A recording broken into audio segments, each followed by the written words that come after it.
This is the Hot 7 Nightly News. Good evening. It is Tuesday, 29th April 2025. I am Daniela Edwin. Welcome to the Hot 7 TV Nightly News. We are on Flow Channel 117, Kiss FM, the Caribbean Hot FM mobile app, and the Caribbean Hot 7 TV Facebook page.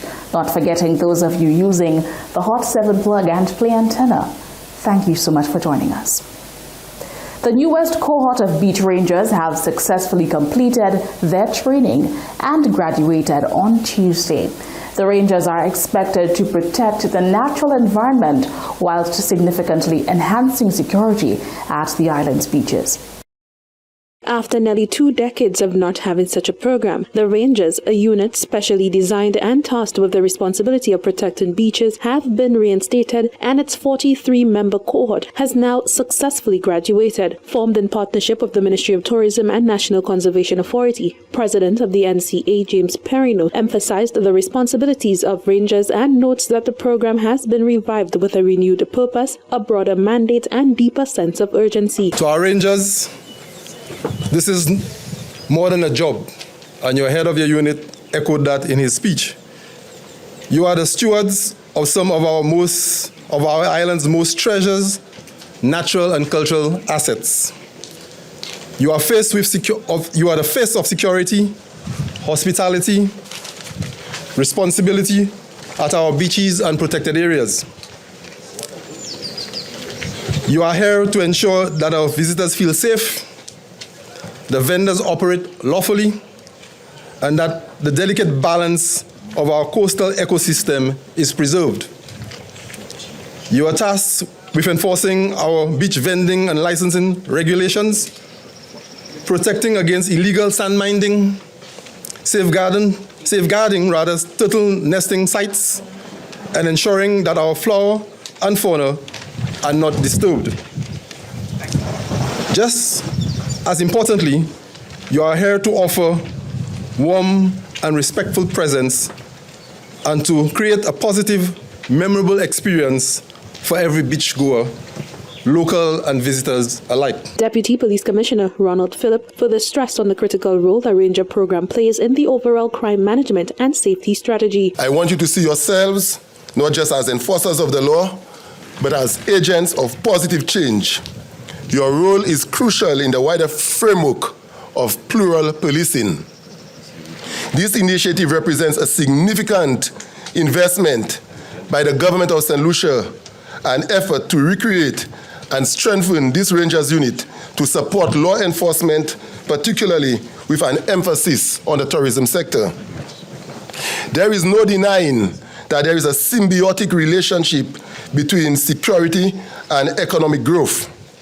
Your performance on the front lines will have a direct impact on our vital tourism sector.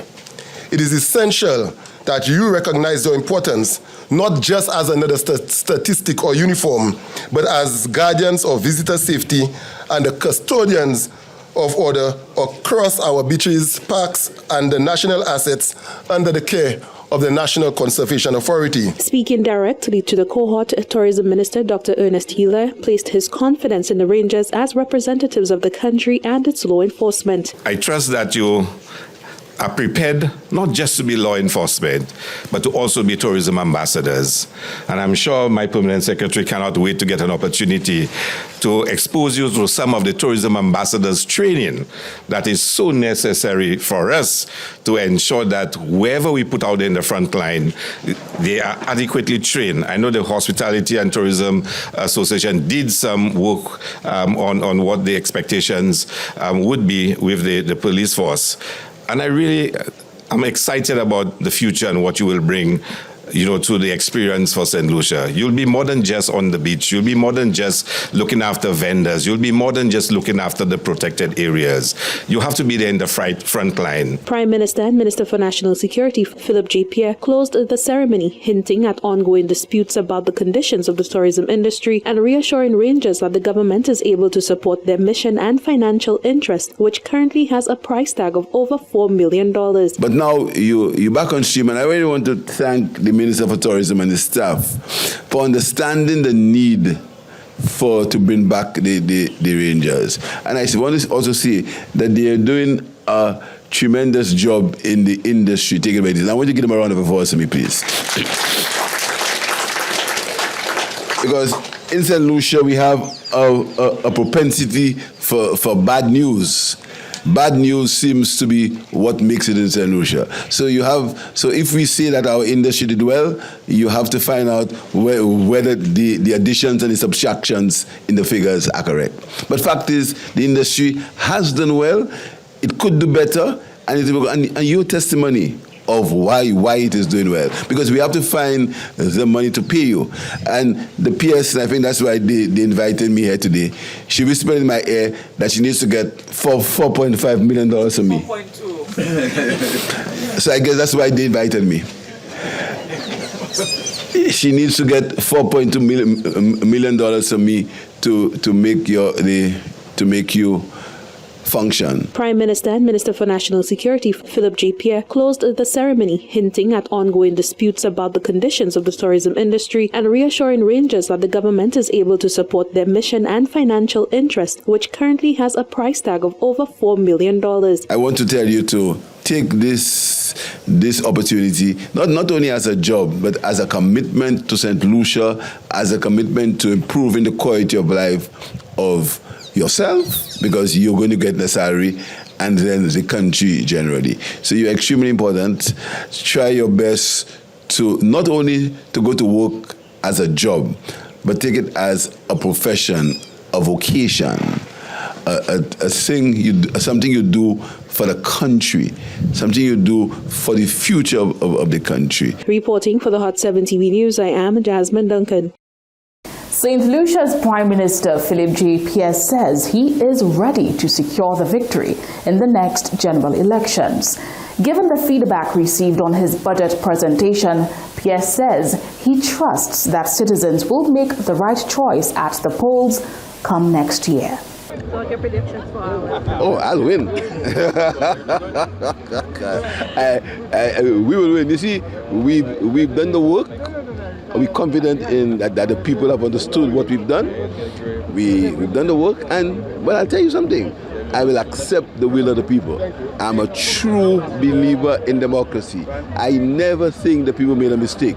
The people are always right. That was an assertive Prime Minister Philip J. Pierre. Based on the Electoral Department statistics, the island has switched hands between the United Workers' Party and the Labour administration in the last 3 elections. But this year, the current government is hopeful that they will break this pattern and keep their position, as Dr. Kennedy Anthony last did from 1997 to 2001. The Prime Minister's comments followed his congratulations to Trinidad and Tobago Prime Minister Kamala Persad. I want to offer my congratulations to the new Prime Minister of Trinidad and Tobago, and also wish Dr. Keith Rowley well.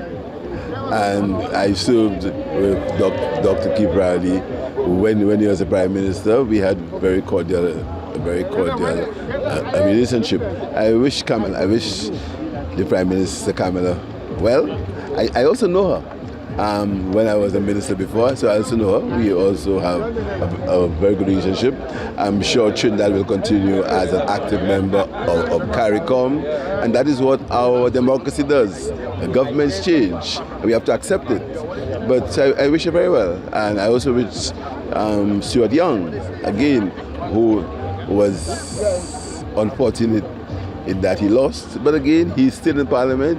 He's a young guy, and that is our democracy. Win elections and you lose elections. Someone loses, someone wins. According to Pierre, the fate of St. Lucia is in the hands of citizens, and he is hopeful that they would make the right decision. So, if the people decide that you've lost, I will accept it, because I've lost before.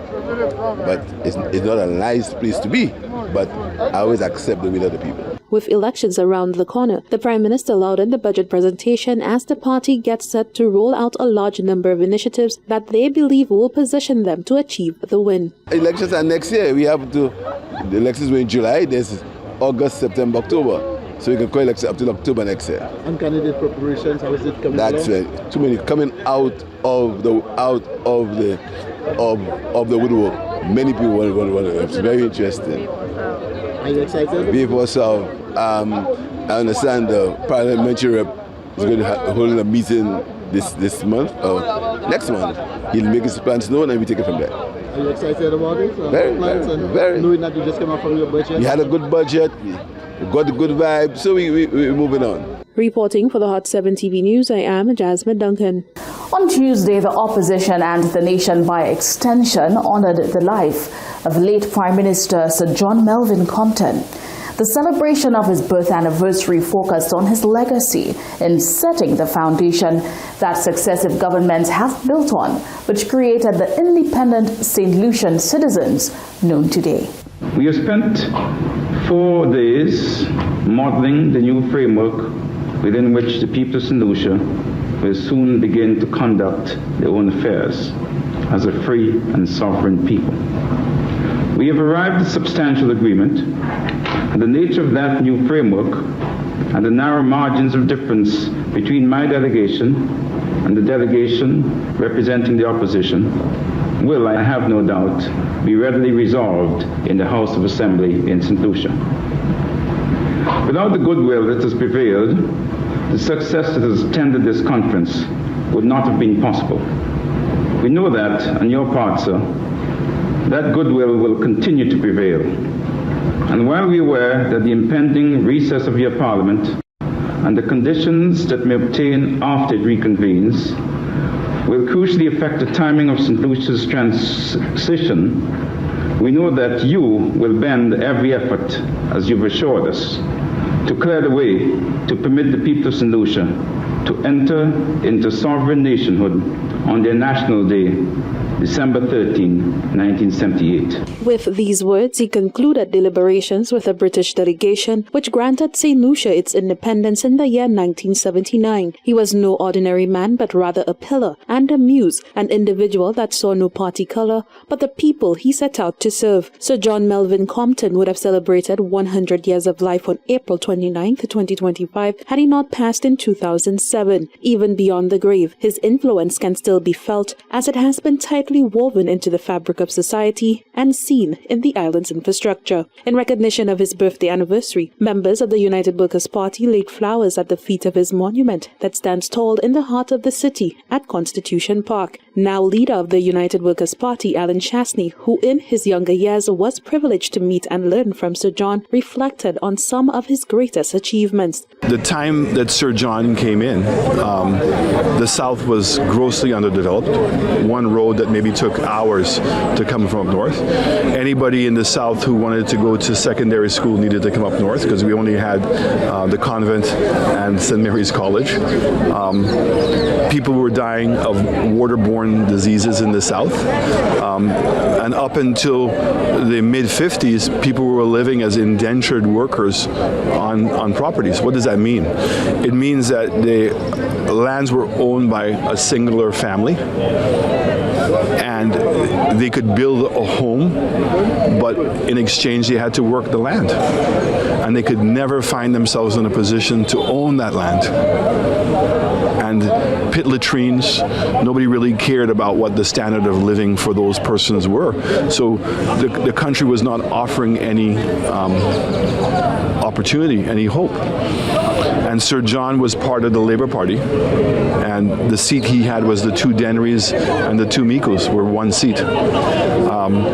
He stood as a titan when they had the strikes, the sugarcane strikes, to stop people from cutting, to bring the plantation owners to their knees. And he was very instrumental in making that happen. And it was in 1964, even when he was the premier, because we did not have our independence, that Sir John brought us to independence in 1979, but more importantly, started putting down a significant amount of infrastructure to develop the country. The development of roads, water, schools, the development of Viewfort Airport, and bringing the first hotel, Halcyon Days, down there. The bold step of connecting Pigeon Island and taking out the swamp in Rodney Bay, the Rodney Bay Marina, and bringing a major marina there. Now, I remember as a young boy in the 60s that when you went up to Rodney Bay, there was one hotel, the Saint Lucian Hotel, which was in the corner. And after 6 o'clock, boy, you thought the mosquitoes would carry away. In his own words, the late Sir John, in an interview on the 25th independence anniversary of the island, noted these significant changes and what it meant for him. Moi, Saint Lucia développé, tant côté pas ni électrique, pièce côté pas ni glo, côté c'est jeune maman et pas ça à l'école, côté tout c'est des t'es qu'on dit accès tout ça. Moi voulais ouais dans ce monde là tout sky c'est kai à paille tout joue pas actuellement il pas ni ça. C'est nous, après nous jouons une chance pour gouverner comme nous commençons à faire changement ça. Et pas moi qui fait, c'est nous qui fait. Still relevant and maybe more so now, he reminded politicians that society should not be used as a self-serve buffet, but instead treated like a soup kitchen, serving the people. Politique, ça, c'est diviser Saint-Lucie. Si vous pas sur un parti ou sur l'autre, ça passe à manière pour développer en place. On est pour une unité. Nous avons prêché unité, mais on ne pas ni ça. Pour politique, aujourd'hui, nous n'y pour garder en politique. Les gens en politique, on est pour nous bail pour servir le peuple. Pas pour quoi, pour chercher bail pour avec frère nous avec qui nous ka joindre ça, qui nous ka joindre ça.